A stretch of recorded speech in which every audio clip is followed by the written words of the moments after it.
Friends, if you have a weight loss or a body composition goal this year, then stay tuned because we have an awesome show. We're going to go over some of our favorite options and some new options for 2023. Welcome, friends. This is Barry Napier here with my co-host, Dr. Angela Yeagley. Hello. Now, here on Elevate and Thrive, we love to get into topics around health and wellness, right? That's the whole name of the game. How do you elevate and thrive? And of course, for many, many people, when it comes to how they feel, their overall health, their confidence, everything in their life, generally speaking, a lot of people have weight loss goals or body composition goals. Absolutely. I would say probably almost everyone within their lifetime has some sort of has had or will have a weight loss goal. Totally. And I think about, when we talk about weight loss, it's the easy word choice to use. In my mind, over time, I've really started to think more about body composition goals. And that's an intentional reframe that I do when I'm talking to people and when I'm talking to myself, because weight loss isn't oftentimes exactly or entirely what a person wants, although it could be a major component. And there are certain times in your journey where what you're really feeling is, I just want to lose some weight. Like my clothes don't fit. I'm looking in the mirror. I'm reaching down. I'm grabbing that double handful of belly fat, and it's just disgusts me. I feel gross, and I want to get it gone. Or I have a bunch of health things going on now, and I really need to lose this weight because it's impacting me. Yeah, absolutely. So, I mean, I love that you said, like, kind of reframing, like maybe I'm really thinking about, I just want to change my body composition. And that's probably the case, maybe more so for people that tend to be naturally thin, but they're like, oh man, I'm squishy, right? And so it's skinny fat, right? So I want to, I need to shift to, like, maybe there are a few pounds that need to be lost, but then also, again, that recomposition. But today, because a lot of people do have that weight, like it is very specifically like weight loss, right? Maybe also paired with that body recomposition. Yeah, let's start the conversation with weight loss. Maybe into body recomp. Barry's a master at body recomp, so it'd be good to get your tips on that. So the first thing I thought would be interesting to discuss is something called Semaglutide, and that is a more recent weight loss medication that initially started out as a diabetes drug that contributed to weight loss and helped to control blood sugar. And so the drug companies and the doctors very quickly figured out, wow, this drug is amazing at helping people lose weight without actually changing anything. And I think that's where, that's unusual, right? That's where I think the game changer nomenclature comes in, or the miracle drug comes in. Yes. It's like, wait a minute, I don't do anything differently. I take this shot and I'm going to lose weight? Yes. What? Yes. Yeah. Now you will see Semaglutide and the name Game Changer everywhere. But it's true, like while you're on the shot, your appetite is going to go down. Your feeling of fullness will be increased. And so therefore it is easier to eat less. Do you have a thought? I just wanted to ask you, based on, knowing a little bit more like the biological mechanism, is that essentially what we have here is a drug that decreases appetite, enhances the feeling of fullness, satiety, so that you're just eating. It generally encourages people to eat less. People need to eat less when they're on this drug. Yes, yeah. So it's not like a magical fat metabolizer, though. It's not like it's targeting fat cells, and but there is is it, or does it? So yeah, it's a great question. So it's a GLP-1 analog. So what that is this particular receptor is present throughout our entire body. So when we think diabetes, you often think, oh, it just must be working on the pancreas. That's not true. It actually also impacts your brain. So you mentally, like there is somewhat of a mental effect, like to where your brain feels more satisfied right? You have just a more general feeling of being satisfied, but it is combined with that feeling of hunger, right? So the GLP-1 receptors are part of our hunger signal, as well as, again, the point of us feeling like, hey, I'm good, right? So, but those receptors are also in our stomach, and they're impacting other cells in our body. It also has an impact on insulin, correct? Or like insulin function to some Yes. degree. Yeah. And so that's where, the original use or in current use for diabetics is that it does stimulate a little bit of extra insulin release, a little bit. So without causing low blood sugar. So a lot of drugs for diabetics that increase insulin, or maybe if somebody's taking insulin, they have to be very cautious that your blood sugar is going to crash, right? And they feel that. It doesn't feel very good. So with this, it does not cause you to have low glycemic events, right? So it in some ways feels and seems kind of like the perfect drug, right? You're on this medication, you want to eat less, you feel full, you feel satisfied. You're doing all the normal stuff you do or don't do. You are exercising or not exercising, you're changing, you're eating good food or you're not eating good food. It doesn't seem to matter, which I feel like is a little dangerous, because of course here we always want to have people move towards, healthier diets and of course movement or exercise. But there are also people who, they're like, I have men and women. I think it probably is a little more common in women as they get older, but that they are like, I'm doing everything. Like, I have modified my diet. I am barely eating, 1,000 calories. I am exercising every single day. The weight is not budging, which almost seems like, how can that even happen? No, Right. I fully embrace that and understand that I experienced it. I mean, back in the day when I had a nutrition coaching company and coached hundreds and hundreds of people through various weight loss transformations, I had some very memorable clients who, especially as they were women, typically they were in their late 40s and they're in their 50s, and they were very hard to move when it came to making the caloric adjustments, exercise adjustments, and those normal levers that you'd pull were really not that effective, minimally effective. It was very frustrating for them and me. Absolutely. Yeah. And it's, if you're that person, it's a very frustrating place to be because you feel like I am doing all of the right things. Why is the scale not budging? And I would say, so you have that use case scenario. I would also say you have a use case scenario where you have a significant amount to weight to lose. Again, 40, 50, 60, 70 plus pounds. You're making some behavioral adjustments, and this would be a way to, I think, certainly stabilize and accelerate potentially your results in a way that I think could be incredibly motivating and encourage you to keep moving forward with behavioral change and make it feel as if, what you're doing is worthwhile. Because I think that can be the other challenge when, you're seeing very slow or no weight loss, or you feel like you're attempting some things and you're not getting any kind of traction. It's very hard to keep going. The motivation is already a weak muscle, but you take motivation paired with no results, and it destroys it. It destroys your willingness to participate in the process. So I think here is a great example of a tool that could be used to help you achieve some of your goals from a short-term standpoint. Yeah. Because, correct me if I'm wrong, but most of the use case scenarios here where we're seeing on this, we're not seeing people on this drug longer than a year.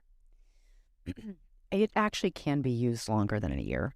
It can. But are we seeing it used longer? There are studies where it is used longer than a year. So now ideally, so the feedback that, because we have only recently started using it in the clinic, and the people that are doing it are getting good results with very minimal to no side effects from it.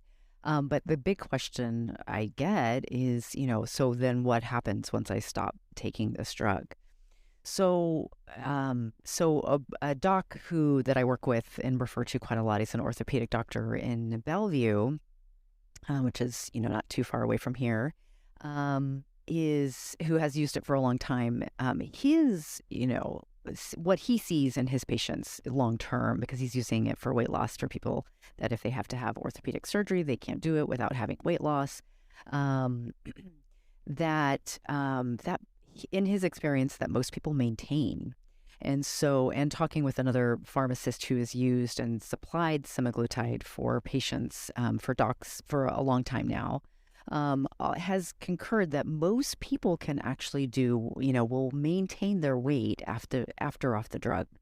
And I wonder, what I could see the reason for that is because, even though maybe you haven't intentionally modified your diet, but it's happened, right? Your stomach has shrunk. You've kind of trained yourself to eat smaller portions. So you're not eating as much, right? You've dialed it down. And people, what I've noticed too doing different weight loss protocols with people is that people get pretty protective of their new weight. So if they've had that loss of 30 or 40 or 50 pounds, they're like, I feel really good. My joints feel good. I feel lighter. I can, tie my shoes way better, or a lot easier. Like, I am liking the new me, right?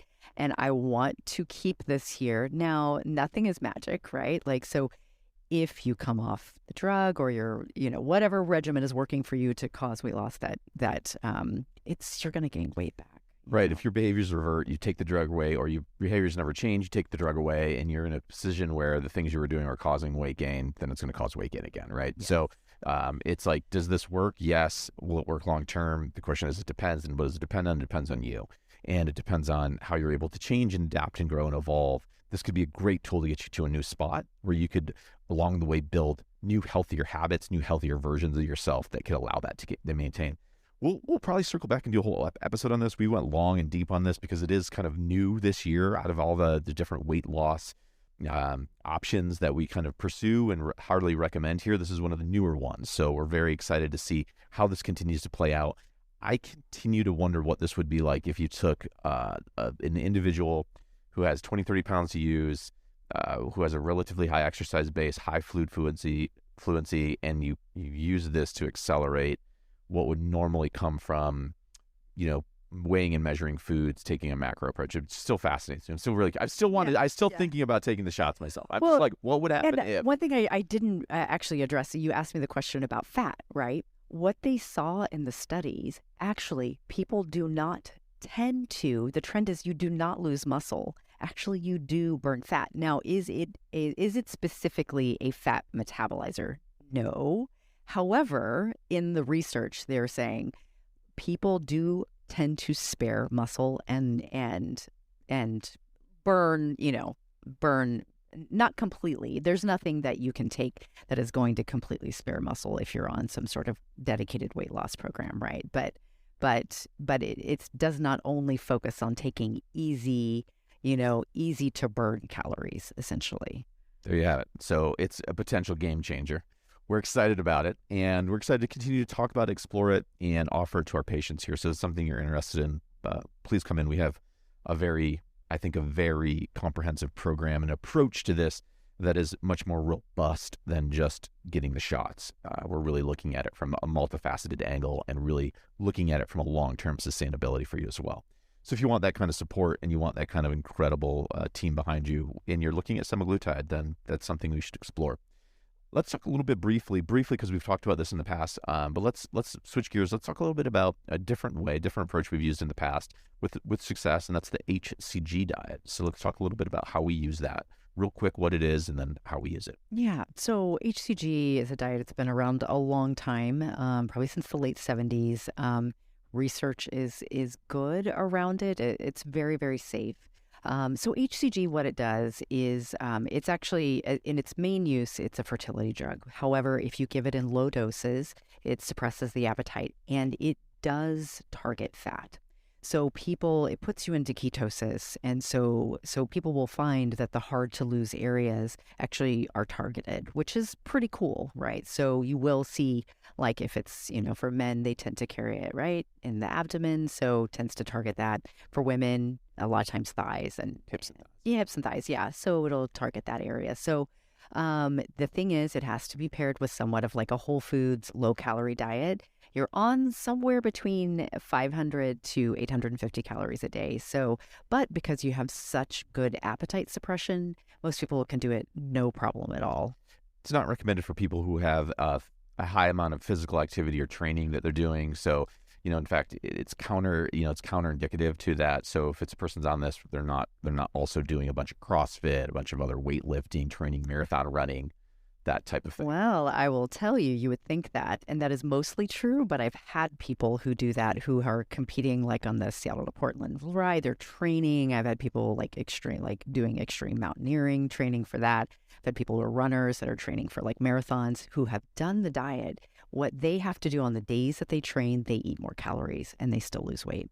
There you go. So a little tweak to it, and that's typically a short term. Oh, very short term. So HCG is a minimum. You have to do it for 3 weeks to get the weight loss to hold, maximum of 6 weeks, and then you have to take a break. So this is great if you have a really targeted thing, like an event coming up, short turnaround. I would categorize this as a slightly more extreme approach in that you have to make a fair amount of restrictive dietary changes, potentially exercise changes. You're getting this shot, and it's going to produce results. It's a short-term thing. It is a short-term thing. And again, like we talked about with the semaglutide, it's not magic. When you get off the diet, if you don't make diet modifications and calorie modifications, you're going to, gradually, you're going to gain it back. Yeah, absolutely. Or if you just go on like a blowout trip to Europe or something in 2 weeks and you're just eating it, just put it all back for 5,000 calories a day. Yeah, yes. Then you'll gain it back. Exactly. Yeah. It all comes. All right. Third diet, tried and true keto diet. Keto's been around long time under various other names. I don't even know what version of keto we're on now. I feel like it's like keto 4.0 is like kicking around out there. And but keto's a great, very effective. So what are we talking with? What are we talking with keto? We're talking no to low carb, extremely low carbs, moderate protein, and then moderately high fat. Right. So this is a very diet oriented. This is around the foods you're eating.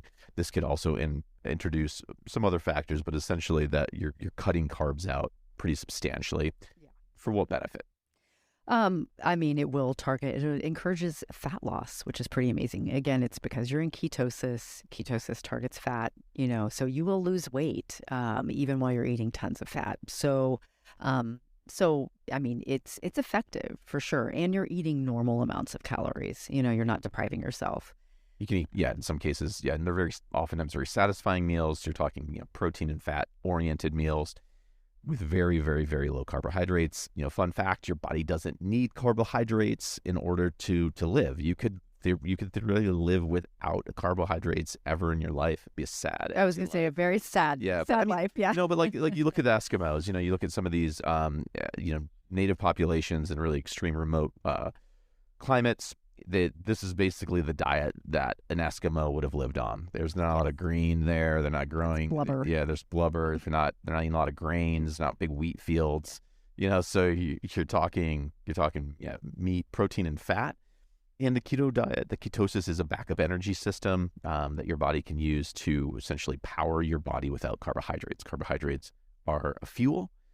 Fat is a fuel, and if you pull carbs almost entirely, so you're eating like less than 30 grams of carbohydrates a day, then your body can step into this ketosis state, which provides some other steady state kind of energy. I like to think of it can provide some good benefits, but fat loss certainly can happen. Absolutely. And really good. Actually, this is a diet that's used a lot in epilepsy and other brain neurological conditions. Also, I think in certain cancer situations, right? Don't we have, because low sugar, there's a variety of other things that can help create a more favorable environment for the body to fight off various things. Yes. Yeah. Because in many situations, cancer feeds off sugar. So also, I think, isn't there some use case in this for like maybe some neurological stuff where we're dealing like ADHD and ADD and some of those things that whenever we improve fat, a lot of any issue that where the brain is heavily involved, it can help quite a bit. Yeah. So that's where we see it directly, like in, again, neurological, like, again, Parkinson's or ALS, things like that are more extreme. And I think the downside of the keto diet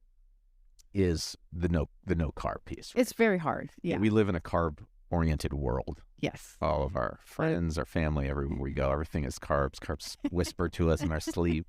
Carbs are waiting for us when we wake in the morning. Carbs want to tuck us into bed at night.